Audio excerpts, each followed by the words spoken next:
Stugotz, it's a funny, weird thing that I find myself involved in that it's very rare that you can actually attack my sports opinions by hurting me in a place where you think you're hurting me by criticizing my team or my guy, right? Usually I occupy a space where if you're coming after me, it's to laugh at me for being wrong.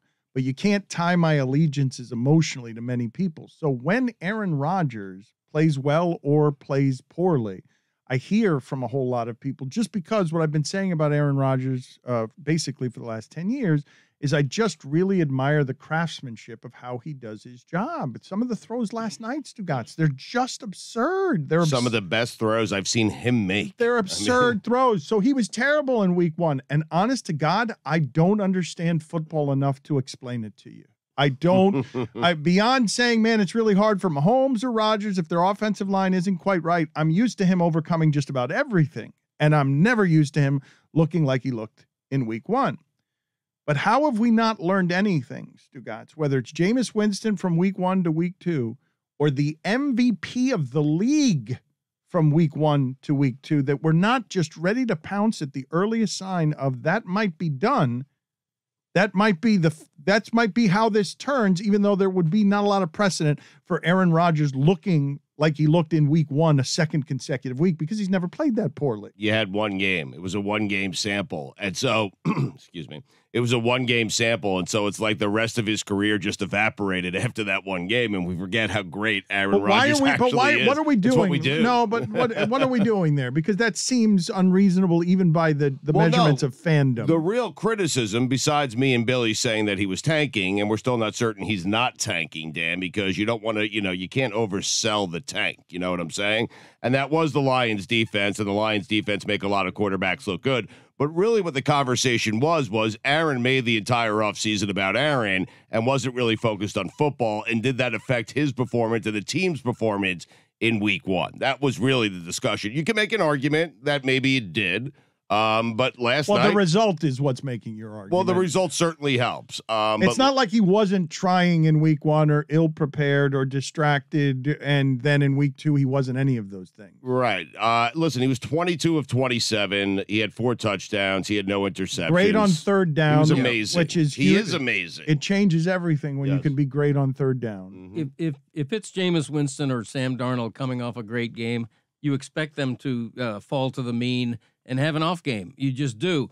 If it's the opposite is true with Aaron Rodgers. I thought the least surprising thing in sports was him coming back and showing everybody. And as he said, getting the trolls off our back. I thought it was very predictable that he was not just good, but Aaron Rodgers great. You say that, but I ask you this question, Stugotz, because I really am curious about all with these games now. On Sundays, because our addiction is such that Red Zone channel goes out and you start itching yourself.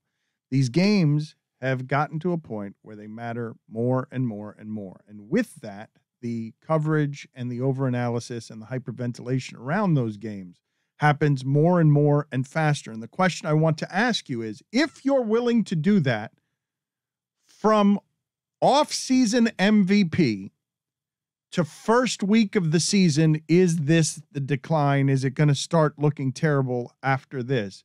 Then aren't you still doing it at the halftime of last night's game when they're down 17-14 at home and you measure these things with just winning all the time at quarterback? Are you not still, you're telling me it's the most predictable thing in the world, but were you guys predicting it at halftime last night? If you're willing to go down the path of I'm changing my opinion on greatness across a decade and a half from quarter to quarter. It was 17-14 at half. He was still playing well at the half. The defense was not playing very good, but I will give the announcing crew credit. They were saying this is not what the Green Bay Packers and their fan base expected, to be trailing by 3 to Detroit at home. So the defense played a lot better in the second half. As an 11.5 point favorite, were you not saying whoever was still doing the questioning after week one was still doing it at the half last night, right? So basically what the MVP of the league buys you is, what's your latest half?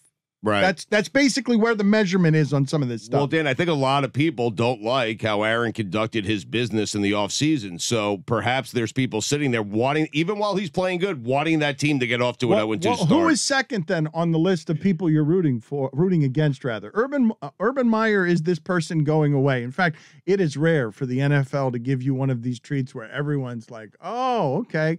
Ego guy wanted to get his money, hasn't lost very much in his life. Mercenary genius. Oh, he's going into the dumpster to suffer. And this, like, we laugh about it, but there's an underlying concern here. Like, his health issues seem to be real. This job seems to be some sort of weird poison that really affects him because he can't turn his mind off or his obsessions. I've told you before, he keeps trying to get to his family, and this thing keeps calling him, his ego, his identity, whatever this thing is. He's gone away a couple of times with perspective, not just about I've got to get to my family's love. Hey, I might die. I'm having headaches on the sideline. This is uncomfortable for everybody. And now it's Jacksonville and misery, and we're laughing at his pain. That can't help whatever's going on with him mentally. Just the daily energy, even if you're not on social media, even if you're not reading anything and you're avoiding all the temptations, the daily energy of, ooh, everybody's kind of rooting for me to fail. He's brought that on himself, though. I feel like Urban comes off as this guy, and it seemed like this to me, where he could just glide into the NFL. I'm Urban Meyer. I have Trevor Lawrence. I'm going to make this thing work, even in Jacksonville, where very few have been able to make it work. He gives that off. He gives off, I'm better than you. But and in the NFL, you're not. I'm sorry. You're a better salesperson at the college level. You're a better recruiter. You might be that doesn't mean you're a better coach. You might be better, but that's not how you're going to be better. You're going to be one of these whiz kid guys like Shanahan or something that's got a scheme. You're not going to be better by out dictating or out unhappying or out Oklahoma drilling or out toughing teams in a salary cap sport. But I'm asking you guys, who's number 2 on this list of like Saban's every weekend, right? I've grown to respect Saban. I don't want him to go away. I was going to say, you're going to get some begrudging respect that Saban has really clawed out of you, where you're like, I'm going to keep rooting against him, and I'm going to keep feeling bad on my weekends because most of the time he's not going to lose because he's kind of great at his job. But who's number 2? Not football weekend. In the pros, are people rooting against Aaron Rodgers because they don't like the thing that Stu Gatz is saying here, how he conducted his business.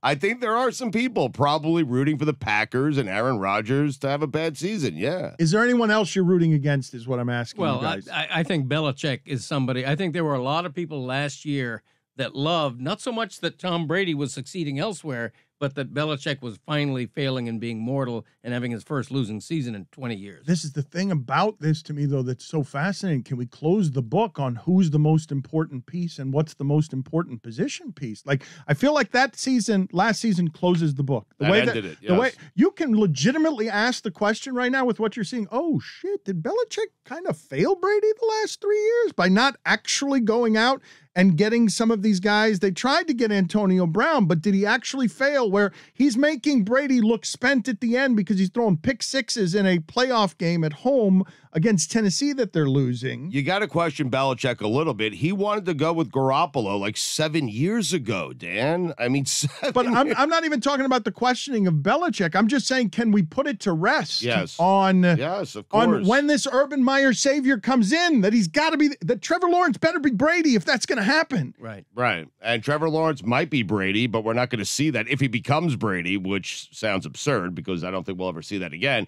It's going to take 2 or 3 seasons, and I don't know if Urban's willing to wait that out. I'm going to relax on the failing Tom Brady when they won 2 Super Bowls in his final 3 seasons there. I'm talking about the last year, though, and what he was frustrated by offensively, where he was clearly frustrated by the thing, like something drove Brady out of that. Are we not to assume that that's not where the disconnect was? That Brady thought he still had this in him and Belichick did not. Brady knew it. I think 2 things drove Brady away. I think that he was just tired of the Patriot way and wanted to show some personality and go on Howard Stern and be able to throw the Lombardi from boat to boat after he won a Super Bowl.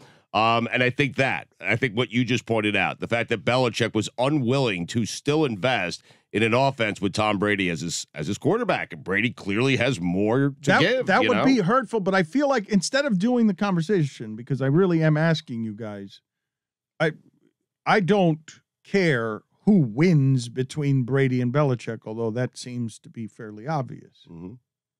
I'm asking you, where can we put to rest the place where we started on the Urban Meyer conversation, that paying someone to come in and try and win in the margins in a salary cap sport where a lot of people are super even, paying the golden boy savior to do that, right? You're not going to actually be buying yourself much of an advantage. Like, maybe you can win if Trevor Lawrence is great, but the advantage that you're buying yourself at $10 million a year, can we not close that now? Because Belichick, as soon as Brady left, what you saw was a losing season. The Patriots might fix all of that, and Mac Jones might become something that is special, and he looks pretty poised at the beginning, but we've been able to laugh for a year at Bill Belichick feeling like a loser for the first time since like the Cleveland days. I don't think it's over. It's infuriating that Eric Bieniemy cannot get a job and Urban Meyer just strolls in and gets the Jacksonville job. But Dan, I guarantee you, the next time Lincoln Riley, the perfect example, when he decides to go to the NFL, someone's going to bite. But at least he's got but at least he's got scheme. Like, we made fun of whatever That's was true. That Kingsbury. We made fun of this, right? Like, we made fun of Cliff Kingsbury failing his way. I don't know what he was, like 20. What was he? 20 and 21, or I'll check it. It was basically a 500 record in very few seasons at Texas Tech. Parlays that with into Baker Mayfield and Patrick Mahomes.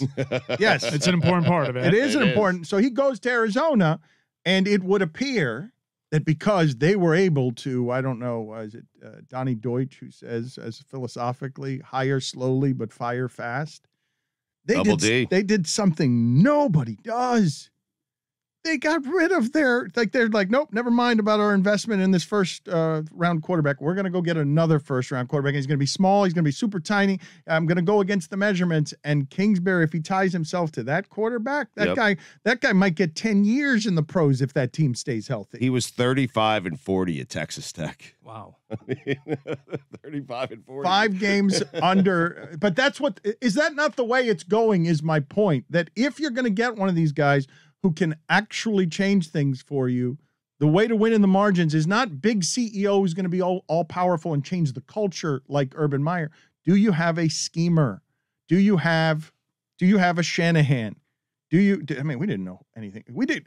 McVay showed us, didn't he? Like, we're just watching football and you're like, oh, that looks different than what everybody else is doing. That looks a bit smarter. They are doing things that confuse people with a quarterback who's not very good. And Kyle Shanahan is kind of taking it to a whole different level where he has 17 running backs and they're all good. It's a system. It's not the running back. I think there is something to a coach who has a system and one that's going to work in the NFL. It seems pretty obvious that Jacksonville, a nothing team, under the radar, begging for attention. They finally get the overall #1 draft pick, and they want to twin that off with a celebrity coach, a big name coach. I mean, Urban Meyer, for whatever he is or isn't, is a big name coach, and especially there, Greg. Yeah, especially there. That's what I mean. Jacksonville, you could argue they were 32nd of 32 teams in terms of national importance and attention, and all of a sudden, for better or worse, they have the attention. They have Trevor Lawrence and Urban Meyer, who have failed early. And now let's see if they continue to fail. Is it good attention, though? Because I'm with Dan. I feel like people are rooting for them to fail because of Urban Meyer. How good does Jalen Ramsey feel right now about getting out of all of that? You think that dude wants to be playing for Urban Meyer when he can be out in L.A. instead of in Jacksonville? He can be out in L.A. waving to the crowd and being left alone by his young coach. What an upgrade. Oh, my God. Jalen Ramsey. Mike, God, it seems like a million years ago. It was before the pandemic. Jalen Ramsey showing up at camp. Was it a Brinks truck? Yeah. This landing with Tom Coughlin coming out of, and he was shooting a commercial or a video around him coming out about being paid. Tom Coughlin gone, replaced by the next dictator savior guy who's yelling at people a lot. And Jalen Ramsey's like, I'm in LA. That team's going to be good, right? That team is simply going to be good. Unless what happens to San Francisco. Like, the only reason San Francisco wasn't good last year is because everybody got hurt. They got more people hurt than anybody in the league. More important people than anybody in the league. Yep. Stafford does have an injury history. That's the only way it can happen, though, correct? Well, that division's also, you got the Cardinals, the Seahawks, the 49ers, all in that same division. It's a great division. Like, they might be good, Dan, but they also might not make the playoffs. Those 4 teams are all really good. I mean, but we're assuming that they're going to be good, are we not? We are assuming that the Rams, that Matthew Stafford, that all we're doing there is saying that Stafford with the Lions are going to lion, and that Stafford's going to go over here. And we are trusting, to my point about what we're talking about, instead of Urban Meyer, I'm going to cleanse our culture with rah-rah, put him with a guy who can scheme and can make what we know to be an above-average quarterback better, because he did it with a deeply below-average quarterback. The Jared Goff he inherited, their biggest mistake with the Rams was extending him, was giving him all of that money, because he got to a Super Bowl. But we're taking away the bona fides in terms of scheme from Urban Meyer now that he's in the pros, because I'm not exactly sure what we're doing there. He's forgotten how to scheme well because his offense was innovative. Maybe it's a good college scheme and a scheme that doesn't work. So many people copied it in the pros. No, that's not. It's not. This is 2 games, and you have to have the players. I am looking at what it is, and you correct me, because you say Stefanski is doing this with the Browns. The Browns do look, Stugatz, we saw what Jarvis Landry looked like in Miami. It was 3 yards at a time. Like it was, we watched that for years of Jarvis Landry being making catches that were a CVS receipt long. But the most impressive thing about Stefanski's scheme, it's kind of like Shanahan. It's the running scheme. But there aren't many. It's not kind of like Shanahan. It is. Yeah. These are all variants of Mike Shanahan's offense in Denver. No, but Cleveland's doing it with the best running back better than Terrell Davis. This is the best running back to ever run in that system. You can make the argument that running back, that there's never been so good, that Nick there's Chubb. never been. So they've got both, right? That's why that offense looks that way. But the thing I'm asking you is how many more teams are like that, where you're watching it and you're like, oh, this scheming is precise. They're confused on defense. These people, I'm not watching many Sundays where I'm not an expert. I'm not breaking down film. I'm feeling in the texture of the game, oh, one of these offenses looks a little bit different than everything.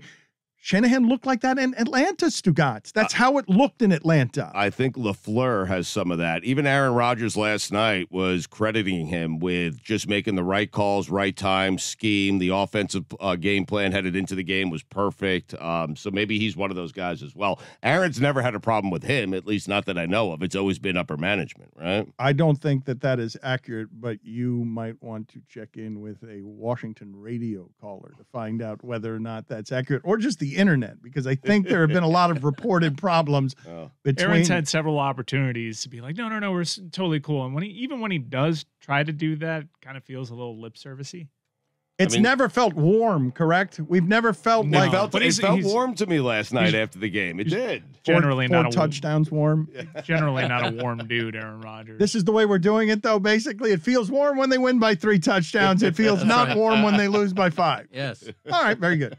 The Southern accent is what makes it feel warm. When he's got the Southern accent, you know he's in a good place. Yeah.